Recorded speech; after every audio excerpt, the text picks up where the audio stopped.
Hey, salut frérot, comment vas-tu? Je sais, je t'ai habitué depuis quelques mois à un live toutes les semaines avec une régularité fiable comme ma bite en fait. Et là, d'un coup, lundi dernier, il n'y a pas eu de live. Que s'est-il passé? J'étais dans l'avion, je partais en vacances au ski, là j'y suis d'ailleurs, vite fait, hop, t'as tout vu, t'as rien vu.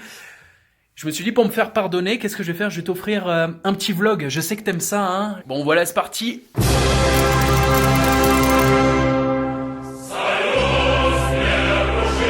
Oh, il est là, il est là. Démission!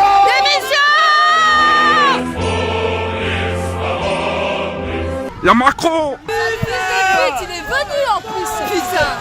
Démission!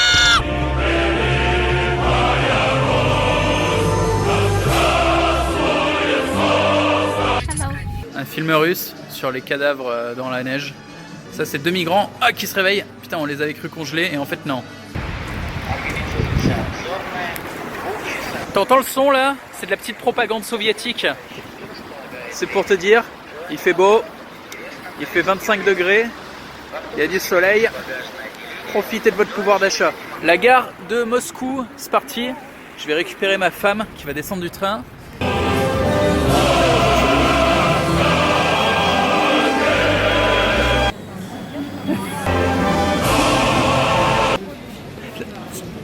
Alors je suis dans le taxi et là j'ai mon collègue français qui me dit vas-y raconte-moi un peu le harcèlement dans le milieu du porn, #MeToo. Qu'est-ce qui se passe? Est-ce qu'il y a du harcèlement dans le milieu du porn? Et juste à côté là il m'écoute, mais bon je te parle à toi là pendant que je raconte ça. Bref, est-ce que ça existe? Ça dépend.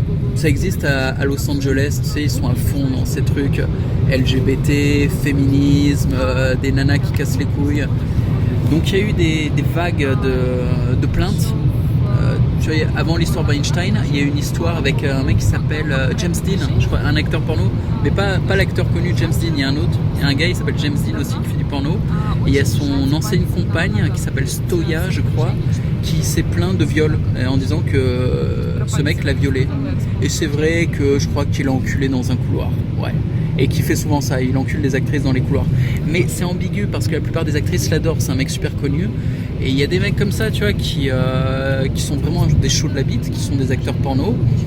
Et dans le milieu du porn, la nuance est subtile, tu sais, on est des fous furieux du sexe la plupart du temps. On tombe pas là par hasard. Et ça arrive qu'on baisse des actrices, pas de force, mais ça fait partie du jeu, tu vois. Et elles aussi, elles aiment bien, elles en jouent.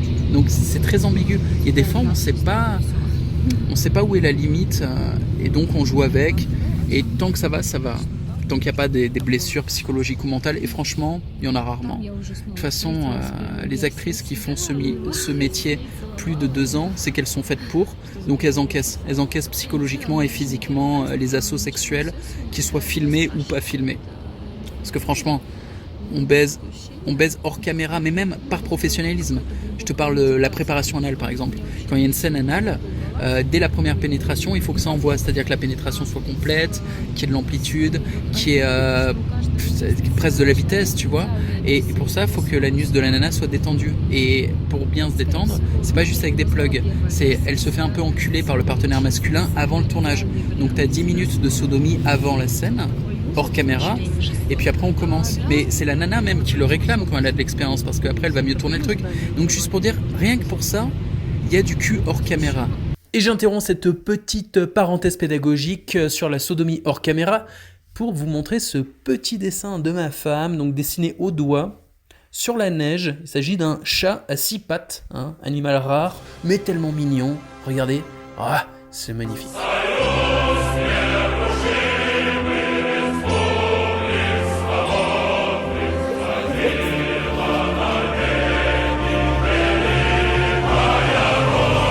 Donc là c'est moi qui ai commandé une couille de nain sur son nid de glace fumante. C'est un plat traditionnel russe, attention, tu trouves ça que dans les hôtels 3 étoiles ou dans les grands restaurants, c'est quand même un peu... c'est raffiné, hein. C'est de la très très haute gastronomie.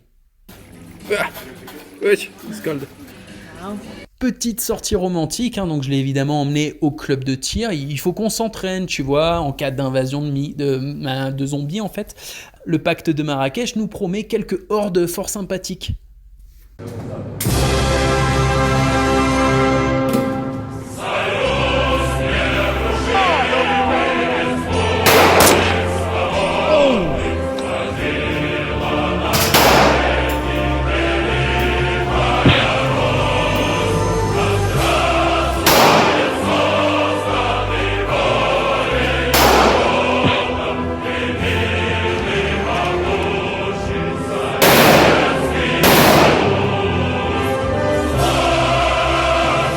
like guns?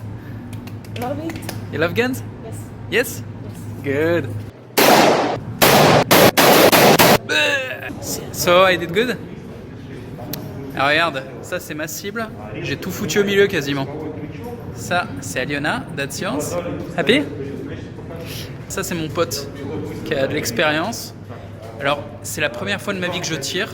Et ben, il semblerait que je sois bon. Et moi, j'avais l'impression de faire n'importe quoi.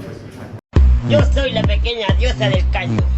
Yeah frérot, merci d'avoir regardé mon petit vlog jusqu'au bout. Si tu veux voir la version longue, va sur Solitube, tu me verras tirer sur des orques. Ouais, c'est le petit bonus qui ne passe pas sur YouTube, censuré direct. Également, va sur mon site sexworkout.net pour t'acheter toutes mes formations. Ouais, faut pas lésiner pour une érection béton et retarder ton éjaculation. Et puis surtout, abonne-toi à Solitube, c'est très important. Je te dis à plus, salut frérot.